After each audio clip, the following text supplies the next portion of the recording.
हवा चलने लगी और बारिश के साथ साथ बहुत बड़े बड़े ओले गिरने शुरू हो गए और खेतों में जानवरों की तरह काम करता था। एक पत्र लिखना शुरू किया। हेलो एवरीवन, आज हम बात करने वाले हैं 10th क्लास के चैप्टर नंबर फर्स्ट के एक्सट्रैक्ट नंबर थर्ड के बारे में, जिसका नाम है a letter to God. Letter to God के थर्ड एक्सट्रैक्ट को लेकर आए हैं हम। और गाइज, यदि आप इस चैनल पर नए हैं और अभी तक आप लोगों ने हमारे वीडियोस नहीं देखे हैं तो प्लीज आप चैनल पर जाएं और वहां से कंप्लीट कर लीजिएगा, क्योंकि वहां हमने पोयम और हर एक चैप्टर का समरी सब कंप्लीट किया हुआ है, जो आपके एग्जाम के लिए बहुत हेल्पफुल होगा। तो चलते हैं गाइज थर्ड एक्सट्रैक्ट की ओर। तो यहाँ है अ लेटर टू गॉड। इसमें दे रखा है, but in the hearts of all who lived in the solitary house in the middle of the valley। और गाइज, लेकिन घाटी के बीच में उस एकांत घर में रहने वाले सभी लोगों के दिलों में एक ही क्या थी? उम्मीद थी। There was a single hope, यानी उम्मीद यानी आशा। हेल्प फ्रॉम गॉड, उनकी कौन करेगा मदद? गॉड करेगा। Don't be the upset even thought these seems like a total loss. अब गाइज क्या है कि वो परेशान, अब इसमें क्या, परेशान मत होइए, और भले यह कुल नुकसान की तरह लग रहा हो, लेकिन remember no one dies of hunger, याद रखिए कोई भी भूख से नहीं मरता है। अब रीजन क्या होता है गाइज? देखिए उस किसान को कितनी होप रहती है इससे, हेल्प फ्रॉम गॉड से। तो चलते हैं गाइज हम फर्स्ट क्वेश्चन की ओर। विच होप इन मेंशन हियर, यहां किस आशा का उल्लेख किया गया है?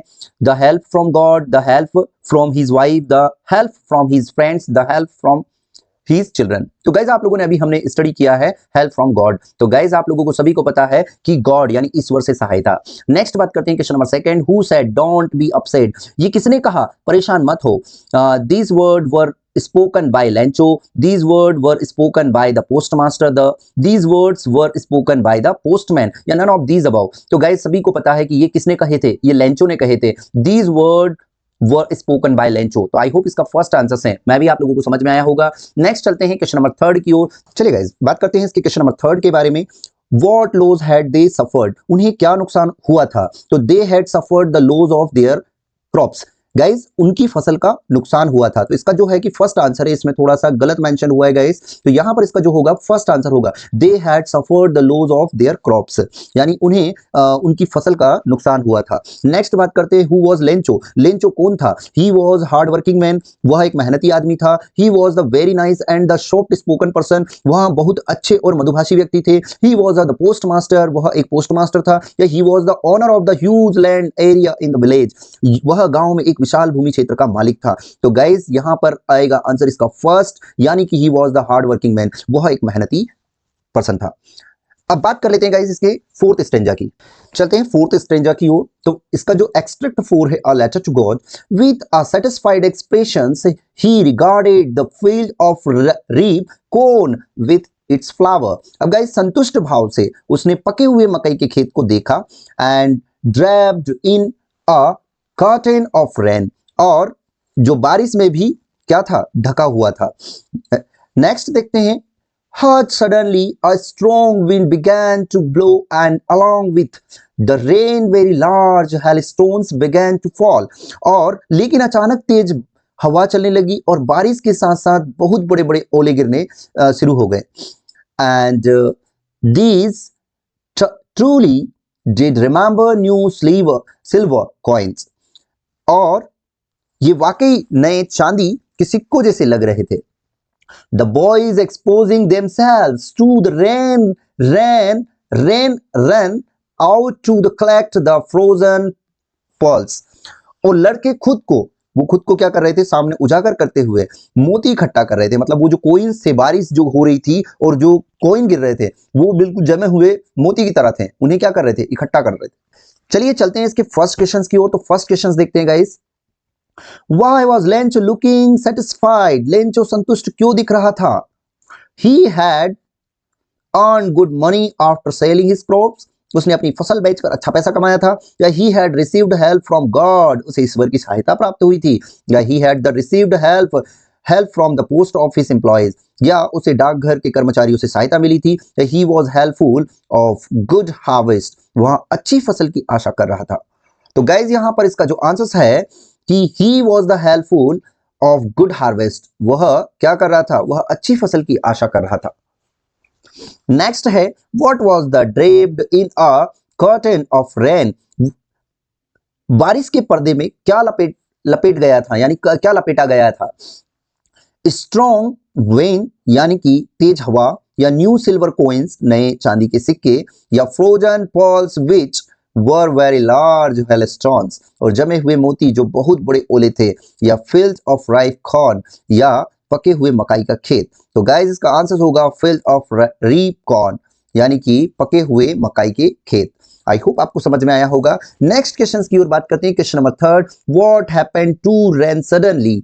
अचानक बारिश क्यों होने लगी? द रेन सडनली स्टॉप्ड, बारिश अचानक बंद हो गई। The big drops of rain suddenly change into very large hailstone, बारिश की बड़ी बड़ी बूंदें अचानक बहुत बड़े ओलों में बदल गई। या the it rain heavily after cloud burst, और बादल फटने के बाद भारी बारिश हुई।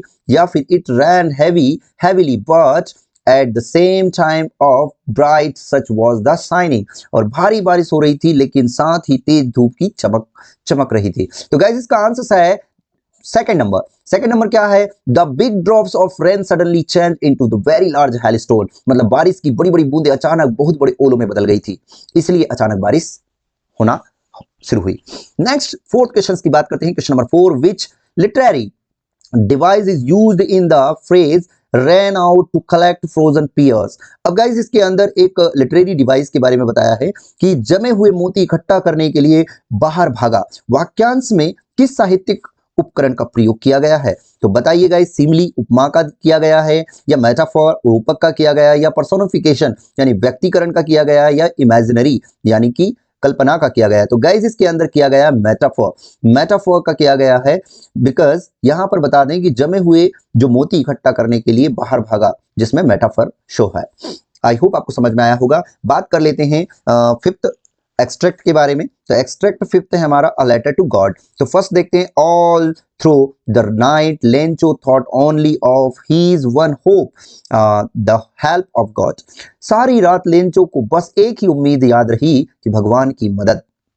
whose eyes as he had been instructed see everything even what is deep in one's conscience। अब गाइस क्या होता है कि जिसकी आंखें जैसे कि उसे बताया गया था कि सब कुछ देख लेती हैं, यहां तक कि जो किसी के अंत या अंतःकरण में गहराई से छिपा है। Lencho was an ox of a man. अब लेंचो एक बैल की तरह था guys, and working like an animal in the field but still he knew how to write. और खेतों में जानवरों की तरह काम करता था, लेकिन फिर भी वह दिखना यानी फिर भी क्या, वो खेतों में काम तो करना जानता था लेकिन फिर भी वह लिखना जानता था guys. The following Sunday at daybreak, he began to write a letter which he himself would carry to town and place in the mail। और गाइस अगले रविवार को भोर में उसने एक पत्र लिखना शुरू किया जिसे वह खुद शहर ले जाएगा और डाक में डालेगा। And it was the nothing less than a letter to God, और यह भगवान को लिखे गए पत्र से कम नहीं था। तो गाइज आपको इसका एक्सट्रैक्ट समझ में आया होगा। चलते हैं इसके फर्स्ट क्वेश्चन की ओर। What kind of a man was Lencho? Lencho किस प्रकार का आदमी था? हार्ड वर्किंग, लेजी, स्टबर्न या इकोनॉमिक? तो गाइज वो था हार्ड वर्किंग। आई होप समझ में आया होगा, लेंचो एक हार्ड वर्किंग पर्सन था। नेक्स्ट बात करते हैं इसके क्वेश्चन नंबर 2 के बारे में। Why did he write a letter? उसने पत्र क्यों लिखा? Because he wanted to check his writing skills क्योंकि वह उसकी लेखन को कौशल को जांच करना चाहता था, या because he wanted help from God, क्योंकि वह ईश्वर से सहायता चाहता था। Because he wanted to go to meet his family, क्योंकि वह अपने परिवार से मिलने जाना चाहता था, या because he wanted to go abroad, क्योंकि वह विदेश जाना चाहता था। तो सभी को पता है guys, because he wanted to help from God, वह ईश्वर से सहायता चाहता था गाइस। आई होप समझ में आया होगा। नेक्स्ट चलते हैं इसके क्वेश्चन नंबर 3 की ओर। तो what do you mean by an ox of a man? मनुष्य का बैल यानी मनुष्य एक बैल की तरह है से आपका क्या तात्पर्य है? तो अन ऑक्स यानी एक जो बैल है, ऑफ अ मैन है यानी जो बैल एक मैन को यहाँ बताया, इसका क्या अर्थ है? It means a hard working man, यानी इसका अर्थ है कड़ी मेहनत करने वाला आदमी। तो आई होप वैसे भी आप लोगों को सभी को पता है, अभी जैसे हमने एक्सट्रैक्ट में समझ लिया है। तो इसका मीन है guys, it means hard working man. तो इसका फर्स्ट ही आंसर होगा गाइस। बात कर लेते हैं इसकी क्वेश्चन नंबर 4 की। Why did he visit the town? भाई वहां शहर क्यों आया था? टू मीट हिज फ्रेंड, वह अपने मित्र से मिलने के लिए। To post the letter to God, तो भाई सभी को पता है यार, टू बाय वेजिटेबल नहीं, फॉर द शॉपिंग नहीं, तो वो सिर्फ आया था to post the letter to God, वह ईश्वर को पत्र भेजने के लिए आया था।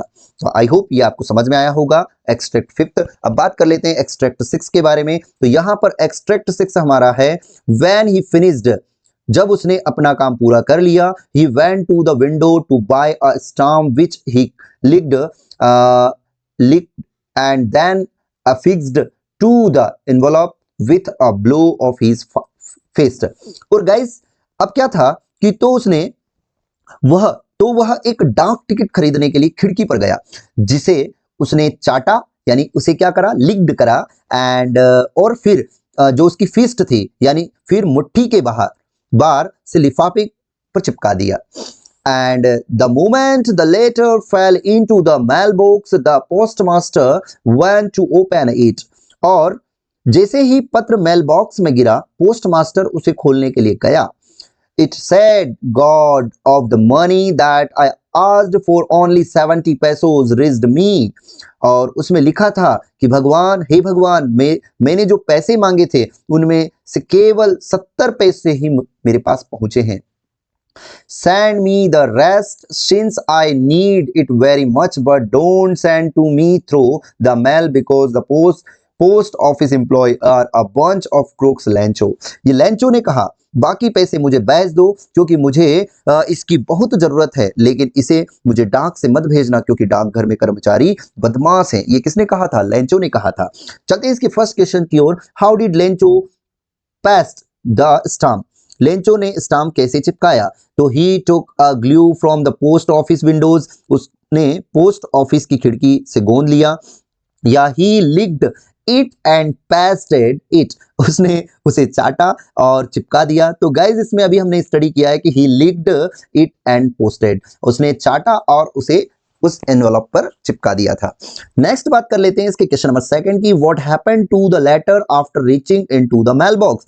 और पत्र पहुंचने के बाद क्या हुआ मेल बॉक्स में? जब पत्र पहुंचा तो उसके बाद क्या हुआ? The postmaster open the letter and read it, postmaster ने पत्र खोला और उसे पढ़ा, या फिर it was the collected by the other post office employees, या इसे अन्य डाकघर कर्मचारी द्वारा एकत्र किया गया, या फिर it was given back to Lencho, इसे लेंचो को वापस दे दिया गया, या फिर इट वॉज मिसप्लेस्ड, यह गलत स्थान पर रखा गया। तो गाइज इसका फर्स्ट ही आंसर हो जाएगा कि the postmaster open the letter and read it, मतलब इसे पोस्टमास्टर ने पत्र खोला और उसे पढ़ा।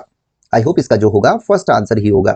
चलते हैं इसके क्वेश्चन नंबर थर्ड के पास। Which word in the passage mean same as the attached? अब गाइज इस जो गद्यांश में कौन से शब्द का अर्थ है के समान, यानी सेम एज द अटैच्ड के समान है, यानी जुड़ा हुआ है? एनवलप, एफिक्स्ड, या क्रूक्स या एम्प्लॉइज? तो गाइज इसमें आंसर्स होगा अफिक्स्ड, यानी सेकंड आंसर्स होगा, यानी चिपका हुआ। नेक्स्ट देखते हैं question number fourth. whom did Lencho call bunch of crooks? यानी लेंचो ने किसे बदमाशों का झुंड कहा है, एंड why, क्यों कहा है? his neighbors as they took his money, या उसके पड़ोसी जब उससे पैसे ले रहे थे। his friend as they grabbed his money, या उसके दोस्तों ने उसके पैसे ग्रैब्ड कर लिए थे, छीन लिए थे।